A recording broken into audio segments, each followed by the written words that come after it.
क्या आपको भी सपने में मरे हुए लोग दिखाई देते हैं? किसी को अपने मरे हुए पिताश्री सपने में दर्शन देते हैं तो किसी को अपनी मृत माता के दर्शन होते हैं। शायद आपने भी सपने में मृत परिजनों को अवश्य देखा होगा, लेकिन सुबह उठने के बाद आप उस सपने को दुर्लक्ष्य कर देते हैं। क्या अपने मन में कभी ऐसा विचार आया कि आपको ऐसा सपना क्यों दिखाई दिया? इस सपने का अर्थ क्या हो सकता है? लेकिन क्या आप जानते हैं, सपने में मरे हुए परिजन दिखाई देने पर हमें महत्वपूर्ण संकेत भी मिलते हैं। सपने में मृत परिजन दिखाई देना कोई आम बात नहीं है। इसके पीछे गहरा रहस्य छिपा हुआ है, जिनका वर्णन हमारे पुराणों में किया गया है। तो चलिए आपको सुनाते हैं वह प्राचीन महान कथा। इस कथा को सुनने मात्र से ही पितरों की कृपा प्राप्त होती है। आइए सुनते हैं वह कथा। एक बार देवर्षि नारद यमराज से मिलने के लिए यमलोक जाते हैं। यमराज देवर्षि नारद का बड़े प्रेम से आदर एवं सत्कार करते हैं और उन्हें प्रणाम करते हुए पूछने लगते हैं, देवर्षि, यमपुरी में आपका स्वागत है। आपके दर्शन से आज मैं धन्य हुआ और आपके चरण पड़ने से यमपुरी की शोभा बढ़ गई है। इस प्रकार से यमराज के द्वारा स्वागत किए जाने पर देवर्षि नारद प्रसन्न होते हैं और यमराज को भी प्रणाम करते हैं और कहते हैं, हे मृत्यु के देवता यमराज, आपको भी मेरा प्रणाम है। आपके आदर सत्कार से हम अत्यंत प्रसन्न हुए। फिर यमराज नारद जी से कहते हैं, हे देवर्षि, आज आपका यमलोक में आने का क्या प्रयोजन है? अवश्य ही कोई महत्वपूर्ण कार्य अथवा कोई महत्वपूर्ण समाचार लेकर आप आए होंगे, या फिर हमसे कोई भूल तो नहीं हुई है? कृपया बताइए, मैं आपकी क्या सेवा कर सकता हूं? तब देवर्षि नारद कहते हैं, हे धर्मराज, आप तो मृत्यु के तथा न्याय के देवता हैं।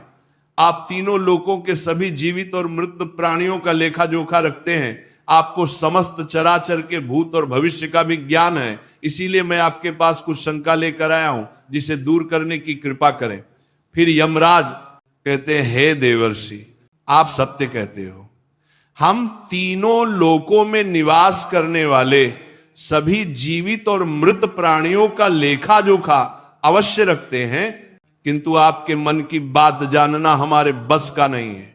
आप तो तीनों लोकों की खबर रखते हैं। आप भगवान विष्णु के सबसे प्रिय भक्त हैं। आप समस्त शास्त्रों का भी ज्ञान रखते हैं। किंतु अगर आप मुझसे कुछ जानना चाहते हैं तो मैं अवश्य ही आपकी सहायता करूंगा। हे देवर्षि, आपकी जो भी शंका और प्रश्न है आप निसंकोच पूछ सकते हैं। मैं अपने सामर्थ्य के अनुसार उनका जवाब देने का प्रयास अवश्य ही करूंगा। देवर्षि नारद कहते हैं, हे यमराज, मैं पृथ्वी लोक का भ्रमण करके आया हूं। मैंने पिशाच, प्रेत, कुष्मांड, बेताल, चुड़ैल, पिशाचिनी आदि प्रकार की कई विचित्र चीजें देखी हैं जो जंगल में निवास करती हैं। इसके साथ ही मैंने देखा है, ये सभी दुष्ट शक्तियां मनुष्यों को परेशान करती हैं, उन्हें दुख देती है। इसका क्या कारण है? ये सभी बुरी शक्तियां मनुष्य को क्यों परेशान करती हैं? तथा मेरे मन में एक प्रश्न है कि मनुष्य कई बार सपने में अपने पूर्वजों को देखता है, तो इसका क्या अर्थ होता है? सपने में मरे हुए लोग दिखाई देने का क्या मतलब है? इससे मनुष्य को कौन से संकेत मिलते हैं? मैं समस्त मनुष्य जाति के कल्याण के लिए इन प्रश्नों के उत्तर जानने के लिए ही आपके पास आया हूं। नारद जी के प्रश्न सुनकर यमराज कहते हैं, हे देवर्षि, आपने समस्त मानव जाति के कल्याण के लिए उचित ही प्रश्न किया है। मैं आपको इन सभी प्रश्नों के उत्तर अवश्य देता हूं, किंतु उससे पहले मैं आपको एक अत्यंत पवित्र कथा सुनाता हूं। इस कथा में आपको सभी प्रश्नों के उत्तर मिल जाएंगे। आप इस कथा को ध्यान से अवश्य सुने। जो भी मनुष्य इस कथा का श्रवण करता है, मैं उसके 32 अपराध माफ करता हूं। तब नारद जी कहते हैं, हे धर्मराज, आप मुझे वह महान कथा सुनाइए, मैं इसे ध्यान से सुनूंगा। तो फिर यमराज देवर्षि नारद को ये महान कथा सुनाते हैं। तो चलिए आपको वह कथा सुनाते हैं। आप सभी इस कथा को ध्यान से सुनिए। एक समय की बात है, मध्य देश में एक अत्यंत शोभायमान नगरी थी, जहां पर एक सेठ अपने 4 भाइयों के साथ निवास करता था। उस सेठ का नाम धर्मन था। उसके 4 भाई सुमन, नंदन, विरोचन और विद्वान थे। सेठ और उसके सभी भाइयों का विवाह हो चुका था और सभी बड़े प्रेम के साथ एक दूसरे के साथ रहते थे। सेठ के पास किसी चीज की कोई कमी नहीं थी। वह और उसके भाई बहुत मेहनती थे और मिलजुल कर व्यापार और खेती करते थे। पूरे नगर में सेठ के जितना कोई धनवान नहीं था। ये सारी संपत्ति सेठ को उसके पूर्वजों से ही प्राप्त हुई थी। सेठ के पूर्वज महादानी और दयावान थे। वे सभी दान धर्म तथा अनेक प्रकार के यज्ञ हवन आदि धार्मिक कार्य किया करते थे। किंतु सेठ कंजूस स्वभाव का था और उसके अंदर पूर्वजों के लक्षण नहीं थे। सेठ ने दान धर्म करता और ना ही यज्ञ तथा हवन आदि कार्य करता था। सेठ ने धन तो बहुत इकट्ठा किया था, किंतु उसने कभी अपने धन का सदुपयोग नहीं किया। उसने कभी किसी को फूटी कौड़ी भी दान में नहीं दी और ना ही उसने कभी दूसरों को भोजन कराया।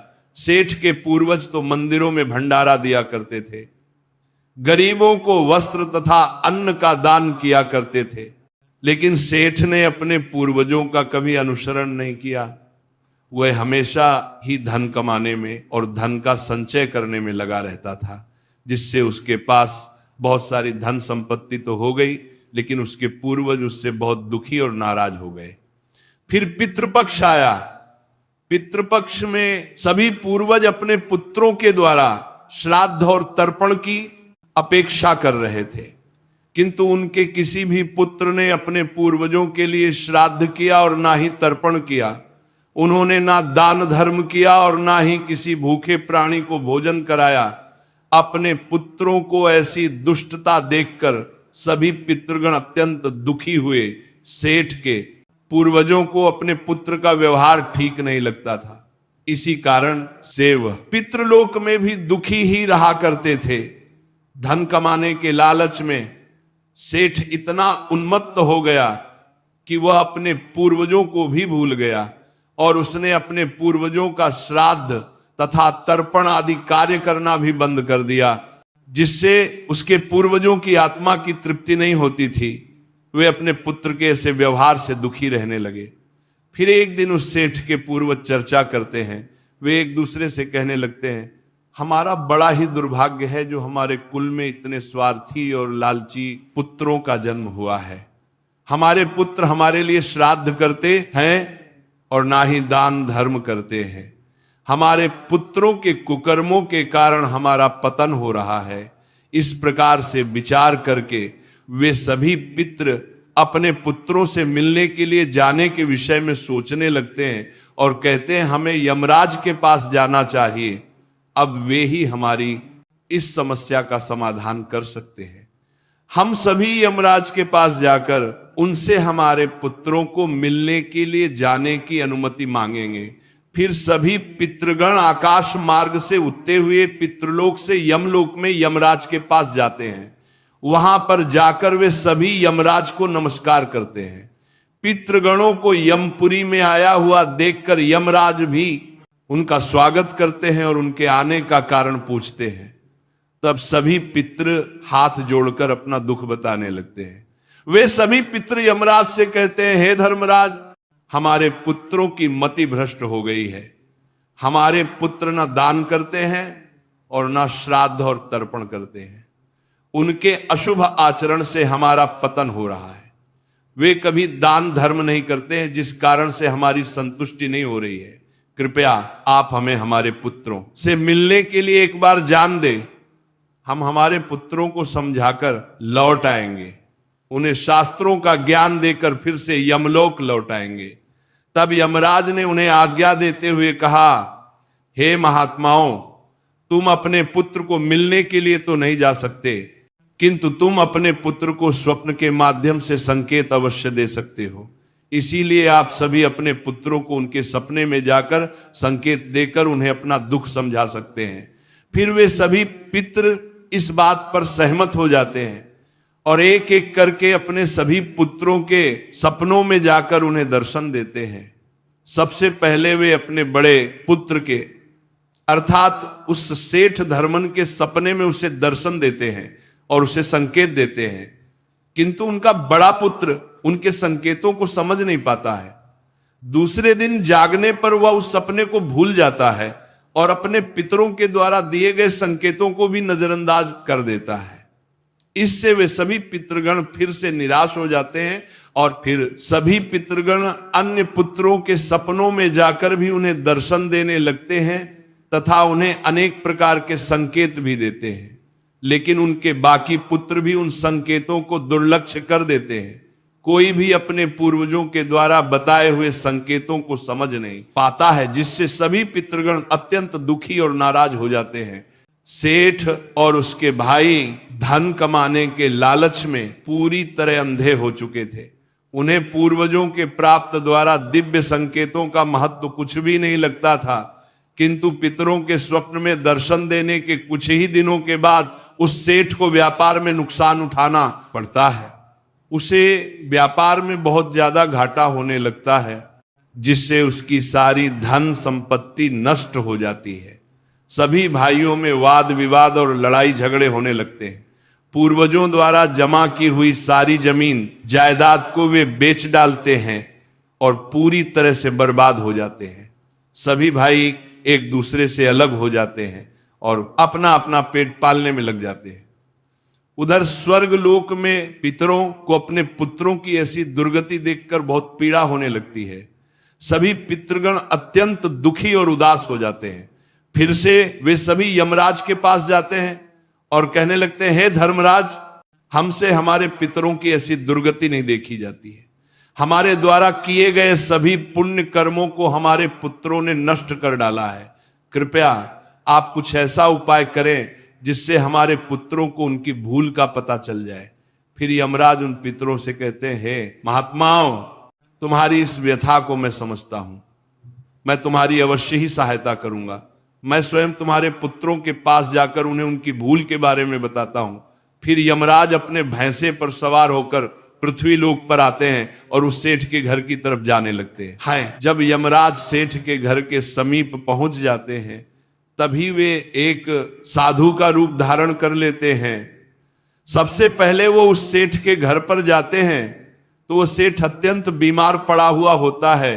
द्वार पर जाकर यमराज खाने लगते हैं, भिक्षाम देही भिक्षाम देही, क्या घर में कोई है ही मैं तुम्हारे द्वार पर? एक साधु आया है जो बड़े दूर से यात्रा करके आया है, कोई हो तो भिक्षा दो, भिक्षाम देही। द्वार पर आए साधु को देखकर उस सेठ की पत्नी सुनंदा उनका स्वागत करती है और कहती है, पधारी। हे साधु महाराज, आपका स्वागत है, कहिए मैं आपकी किस प्रकार से सहायता कर सकती हूं? वे साधु रूपी यमराज कहते हैं, हे देवी, मैं भूखा हूं और यात्रा पर निकला हूं। यदि दान में कुछ भोजन मिल जाए तो बड़ी कृपा होगी। फिर सेठ की पत्नी कहती है, ठीक है साधु महाराज, आप रुकिए, मैं अभी आपके लिए कुछ भोजन लेकर आती हूं। सेठ की पत्नी के चेहरे पर दुख के हाव भाव देखकर वह साधु रूपी यमराज कहने लगते हैं, हे पुत्री, तुम्हारे मुखमंडल पर दुख दिखाई पड़ रहा है। अगर कोई गोपनीय बात ना हो तो मुझे बताओ तुम्हारे दुख का क्या कारण है? वह स्त्री कहती है, हे साधु महाराज, आप सत्य कह रहे हैं। पहले हम बहुत धनवान और समृद्ध थे। मेरे पति और उनके भाई सभी साथ साथ रहते थे, किंतु अचानक ही सभी भाइयों में झगड़ा हो गया। अचानक से हमारा सारा व्यापार दब गया और हम सभी दरिद्र हो गए हैं। ये किस दोष के कारण हुआ है? कृपया आप हमें बताइए। तब साधु कहता है, हे पुत्री, तुम्हारे घर में पितृ दोष है, इस कारण से तुम्हारे पति की यह दशा हुई है। तुम्हारे पति के कर्मों के कारण उसके पूर्वज रुष्ट हुए हैं। साधु की बात सुनकर वह सेठ वहां पर आता है और साधु से पूछने लगता है, हे साधु महाराज, कृपया मुझे बताइए, मैंने ऐसा कौन सा पाप किया है जो मेरा सब कुछ बर्बाद हो गया? मेरे भाई भी मुझे छोड़कर चले गए और मैं बीमार पड़ गया।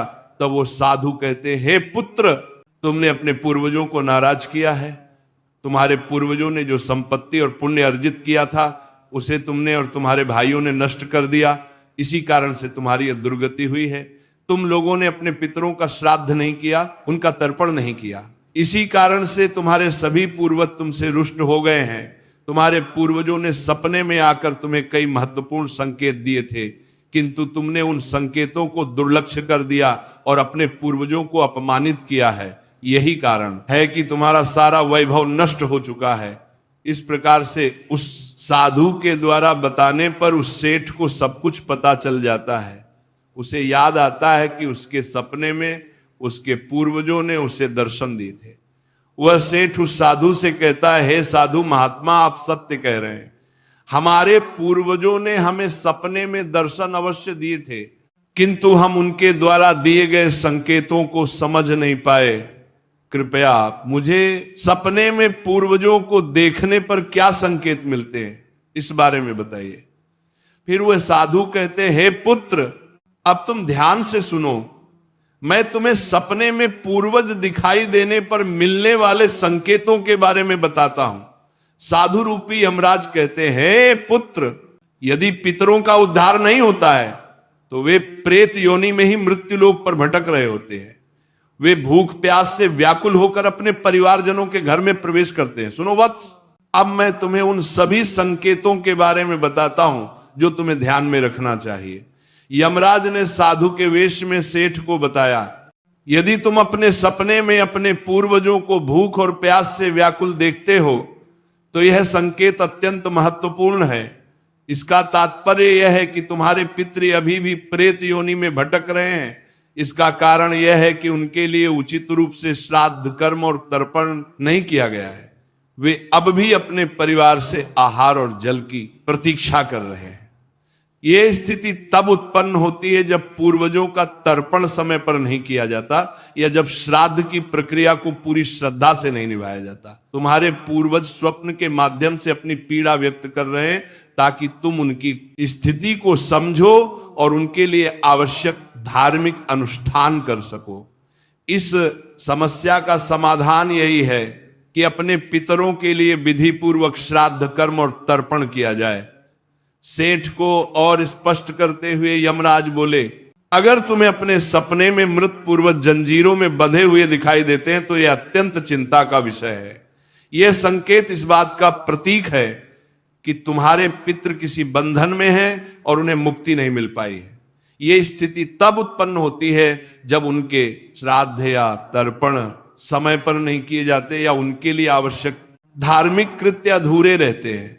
यह दर्शाता है कि पितरों की मुक्ति में बाधाएं उत्पन्न हो रही हैं। इस समस्या का समाधान भी यही है कि तुम दान, श्राद्ध और तर्पण का आयोजन करो ताकि पितरों की आत्मा को शांति मिल सके और वे अपने बंधनों से मुक्त हो सके।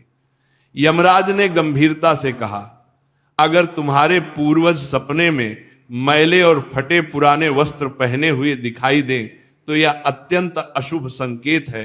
ये इस बात का प्रतीक है कि तुम्हारे पितृ अत्यधिक दुखी और पीड़ित हैं। वे प्रेत योनि में भटक रहे हैं और उनकी आत्मा को शांति प्राप्त नहीं हो पा रही है। ये तब होता है जब उनके लिए श्राद्ध कर्म, तर्पण और पिंडदान नहीं किया जाता। इसलिए जब भी इस प्रकार का सपना आए, अपने पूर्वजों की आत्मा की शांति के लिए तुरंत पिंडदान और तर्पण करना अनिवार्य होता है।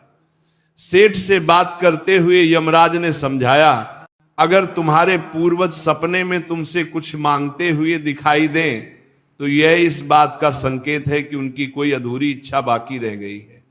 उनके जीवन काल की कोई अभिलाषा अधूरी रह गई थी जो उन्हें मुक्ति प्राप्त करने में बाधा डाल रही है। ऐसे सपनों में यह देखना महत्वपूर्ण है कि वे किस प्रकार की वस्तु की मांग कर रहे हैं। तुम्हें उसे वस्तु या उसकी समरूप चीज का दान करना चाहिए ताकि उनके अधूरे कार्य पूर्ण हो सके और उनकी आत्मा को शांति प्राप्त हो सके। जब उनकी इच्छाएं पूरी हो जाती हैं तो वे प्रेत योनि से मुक्ति पा लेते हैं। यमराज ने सेठ की ओर देखते हुए कहा, यदि सपने में तुम्हारे पूर्वज तुम्हारे सर पर हाथ फेरते हुए दिखाई दें तो यह अत्यंत शुभ संकेत होता है। इसका अर्थ यह है कि तुम्हारे पूर्वज तुमसे अत्यधिक प्रसन्न हैं और तुम्हें अपना आशीर्वाद दे रहे हैं। ऐसे सपने इस बात का प्रतीक होते हैं कि तुम्हारे जीवन में कुछ अच्छा होने वाला है और तुम्हारे पूर्वज सदैव तुम्हारे साथ रहकर तुम्हारी रक्षा कर रहे हैं। ये संकेत तुम्हारे पितरों की प्रसन्नता का प्रतीक है, जो उनके आशीर्वाद के रूप में प्रकट हो रहा है। यमराज ने समझाया, अगर तुम्हारे पूर्वज सपने में तुम्हारी ओर हाथ बढ़ाते हुए दिखाई दे तो यह अत्यंत शुभ संकेत है। इसका अर्थ यह है कि तुम्हारे पितृ प्रयासों से संतुष्ट हैं और तुम्हें जीवन में सफलता मिलेगी। ऐसे सपने देखना यह दर्शाता है कि तुम्हारे पितृ तुम्हारे साथ हैं और वे तुम्हारी उन्नति और सफलता के लिए आशीर्वाद दे रहे हैं। इस प्रकार के सपने आने पर तुम्हें यह सुनिश्चित करना चाहिए कि तुम सही मार्ग पर चल रहे हो। यमराज ने चिंतित स्वर में कहा, यदि सपने में तुम्हारे पूर्वज अचानक अदृश्य हो जाते हैं तो यह एक अशुभ संकेत होता है। इसका अर्थ है कि तुम्हारे जीवन में कोई संकट आने वाला है और तुम्हें सावधान हो जाना चाहिए। यह सपना इस बात का सूचक है कि निकट भविष्य में कोई बड़ी कठिनाई तुम्हारे सामने आ सकती है। ऐसे सपनों से यह सीख मिलती है कि हमें मानसिक और आध्यात्मिक रूप से किसी भी आने वाले कष्ट के लिए तैयार रहना चाहिए। सेठ को और अधिक गंभीर होते हुए यमराज बोले, अगर सपना में तुम्हारे पूर्वज क्रोधित अवस्था में दिखाई दें तो ये इस बात का संकेत है कि वे तुमसे नाराज हैं। इसका अर्थ यह है कि तुम कोई ऐसा कार्य कर रहे हो जो उन्हें पसंद नहीं है और वे चाहते हैं कि तुम उस कार्य को बंद कर दो। ये एक चेतावनी है कि तुम्हारे कर्मों में कोई कमी है और तुम्हें अपने मार्ग पर विचार करना चाहिए। इस प्रकार का सपना आने पर तुम्हें अपने कार्यों की समीक्षा करनी चाहिए और सही मार्ग पर चलने का प्रयास करना चाहिए। यमराज ने दुख भरे स्वर में कहा, अगर तुम अपने सपने में अपने पूर्वजों को रोते हुए देखो तो ये अत्यंत अशुभ संकेत है। ये इस बात का प्रतीक है कि तुम्हारे जीवन में कोई बड़ा संकट आने वाला है और तुम्हारे पूर्वज उस संकट से बहुत दुखी हैं। ये सपना इस बात की चेतावनी देते हैं कि तुम्हें सतर्क हो जाना चाहिए और ईश्वर की भक्ति में मन लगाना चाहिए ताकि संकट से तुम्हारी रक्षा हो सके। यमराज मुस्कुराते हुए बोले, यदि सपने में तुम्हारे पूर्वज स्वस्थ, प्रसन्न और तेजस्वी दिखाई दें तो यह अत्यंत शुभ संकेत है। इसका अर्थ है कि तुम्हारे पितरों को मुक्ति मिल चुकी है और वह तुमसे प्रसन्न हैं। ऐसे सपने इस बात का संकेत होते हैं कि तुम्हारे पितृ तुम्हें आशीर्वाद दे रहे हैं और तुम्हारे जीवन में सुख, शांति और समृद्धि आने वाली है। यह संकेत यह दर्शाता है कि तुम सही मार्ग पर हो और तुम्हारे पूर्वज तुम्हारी प्रगति से संतुष्ट हैं। यमराज ने चेतावनी भरे स्वर में कहा, अगर पितृपक्ष के दौरान तुम्हें सपने में घोड़ा, हाथी, बैल या कोई विपरीत मनुष्य दिखाई दे तो ये इस बात का संकेत है कि तुम्हारे पितरों की मुक्ति नहीं हुई है और वे अभी प्रेत योनि में भटक रहे हैं। ये इस बात का भी संकेत है कि वे तुमसे अत्यंत दुखी हैं। ऐसे संकेत मिलने पर तुम्हें तुरंत पितरों की संतुष्टि के लिए दान और श्राद्ध करना चाहिए ताकि उनकी आत्मा को शांति मिल सके। अंत में यमराज बोले, यदि तुम्हें सपने में कोई जानवर जैसे कुत्ता, बैल, गाय या अन्य पशु मनुष्य की तरह बात करते हुए दिखाई दे तो यह अत्यंत विचलित करने वाला संकेत है। इसका अर्थ यह है कि तुम्हारे पितरों की आत्मा को शांति नहीं मिल रही है। यह इस बात का संकेत है कि तुमने उनके लिए आवश्यक धार्मिक कृत्य अधूरे छोड़े हैं। इस स्थिति में तुम्हें तर्पण, पिंडदान या अन्य धार्मिक अनुष्ठान करके अपने पितरों की आत्मा की शांति के लिए प्रार्थना करनी चाहिए। तब वह साधु कहता है, हे पुत्र, यदि तुम्हें भी इस प्रकार के सपने दिखाई पड़े हैं तो तुम्हें अपने पूर्वजों को प्रसन्न करने के लिए दान, धर्म, तर्पण, श्राद्ध आदि कर्म करने चाहिए जिससे तुम्हारे सभी कष्ट दूर होंगे। उस साधु की बात सुनकर उस सेठ को अपनी गलती का एहसास हो जाता है और वह तुरंत ही अपने भाइयों के पास जाता है और उन्हें साधु के द्वारा बताई हुई बात बता देता है। फिर सभी भाइयों को समझ बनने में आ जाता है कि उनके पूर्वज उन्हें सपने में आकर संकेत दे रहे थे। फिर वे सभी भाई मिलकर नदी के तट पर जाते हैं और अपने पूर्वजों के लिए श्राद्ध, तर्पण, दान धर्म आदि कार्य करते हैं और अपने पितरों को संतुष्ट करते हैं। फिर एक दिन उनके पूर्वज उनके सपने में आकर उन्हें दर्शन देते हैं और उन्हें नाना प्रकार के संकेत देते हैं। वे सभी संकेत शुभ होते हैं, अपने पितरों के द्वारा शुभ संकेत प्राप्त होने पर उन सभी भाइयों का जीवन खुशियों से भर जाता है। उनके सभी रोग और दोष समाप्त होते हैं। वे फिर एकजुट होकर रहने लगते हैं और खूब तरक्की करते हैं। यमराज नारद जी से कहते हैं, हे देवर्षि, जब मनुष्य के पूर्वज संतुष्ट हो जाते हैं तब मनुष्यों को अनेक प्रकार के संकेत प्राप्त होते हैं। अब मैं तुम्हें उन शुभ संकेतों के विषय में बताता हूं। यदि सपने में मृत परिजन सिर पर हाथ फिराते हुए दिखाई देते हैं, इस सपने का अर्थ यह है कि वे बहुत अधिक प्रसन्न हैं। पूर्वज ये संकेत दे रहे हैं कि उस मनुष्य के जीवन में कुछ बहुत ही अच्छा होने वाला है। यदि पूर्वज मनुष्य की ओर हाथ बढ़ाते हुए दिखाई देते हैं तो पूर्वज यह संकेत दे रहे हैं कि मनुष्य जो भी काम कर रहे हैं उससे वे संतुष्ट हैं और उसे उस कार्य में अवश्य ही सफलता प्राप्त होगी। यदि सपने में पूर्वज स्वस्थ दिखाई देते हैं, उनके मुखमंडल पर तेज दिखाई देता है और उनके वस्त्र चमकीले और सफेद रंग के होते हैं, तो उन पितरों को मुक्ति मिल चुकी है, ऐसा समझना चाहिए। अगर सपने में पूर्वज दूर आकाश में बादलों पर बैठे हुए दिखाई देते हैं तो यह शुभ संकेत है। मनुष्य के पूर्वज अत्यंत प्रसन्न है और उसे आशीर्वाद दे रहे हैं। इस प्रकार से उन सभी भाइयों को पूर्वजों के द्वारा शुभ संकेत प्राप्त होते हैं और उनका खोया हुआ सारा धन और संपत्ति उन्हें वापस मिल जाते हैं और सभी भाई मिलजुल कर एक साथ रहने लगते हैं और सुख पूर्वक 100 वर्षों तक जीवन व्यतीत करके दिव्य विमान में बैठकर पितृलोक चले जाते हैं। तो इस प्रकार से यमराज ने देवर्षि नारद को पितरों के द्वारा मिलने वाले संकेत बताए हैं